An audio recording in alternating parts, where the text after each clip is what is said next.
कहानी का शीर्षक बूढ़ी माँ और फटी चादर। हम सब लोग जानते हैं कि ठंड के मौसम में अकेले रहना बहुत ही मुश्किल काम होता है।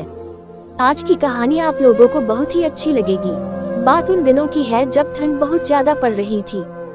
सब लोग अपने बंद कमरों में आराम से सो रहे थे, लेकिन उसी ठंड में एक बूढ़ी माँ अपने बेटे के साथ एक फटी चादर में कांप रही थी। उसके पास एक ही चादर था और उसका बेटा ही उसे यूज करता था।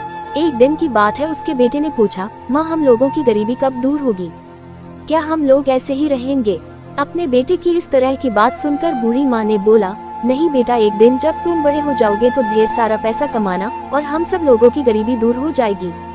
अपनी माँ की इस बात को सुनकर उसका बेटा बहुत ही खुश हो गया और फिर अपने काम में लग गया।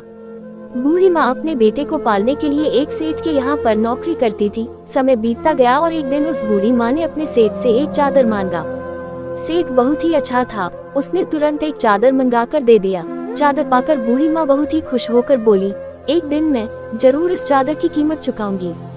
कुछ समय बाद बूढ़ी माँ का लड़का बड़ा हो गया और उसने काम करना बंद कर दिया। कुछ समय बाद उसी सेठ के यहाँ उसके बेटे की नौकरी लग गई, लेकिन इस बात का बूढ़ी माँ को पता नहीं था। लड़का बहुत अच्छा काम करता था। उसके काम को देखकर सेठ जी ने उसको एक चादर देने की बात कही। सेठ जी की यह बात सुनकर लड़का बोला, सेठ जी मैं ये चादर अपनी माँ के हाथों से ही लेना चाहता हूँ। सेठ जी ने कहा ठीक है। अगले दिन लड़का और सेठ जी उसके घर पर जा पहुँचे। सेठ को देखते ही उसकी माँ सेठ जी को पहचान गई और जब सेठ ने बूढ़ी माँ को चादर दिया तो बूढ़ी माँ ने कहा, सेठ जी मैं ये चादर नहीं लूंगी। सेठ जी ने पूछा, क्यों? बूढ़ी माँ ने बोला, अभी तो आपका एक चादर मुझ पर उधार है। बूढ़ी माँ की यह बात सुनकर सेठ जी को सब कुछ याद आ गया और उन्होंने बोला, वह कर्ज तो आपने बहुत पहले ही उतार दिया था। अपने इस होनहार बेटे को मेरे पास रखकर।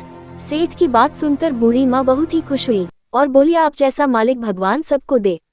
इस कहानी से हम लोगों को ये सीख मिलती है कि हम लोगों को कभी भी दूसरों के एहसानों को भूलना नहीं चाहिए। अगर कहानी अच्छी लगी हो तो शेयर जरूर करें।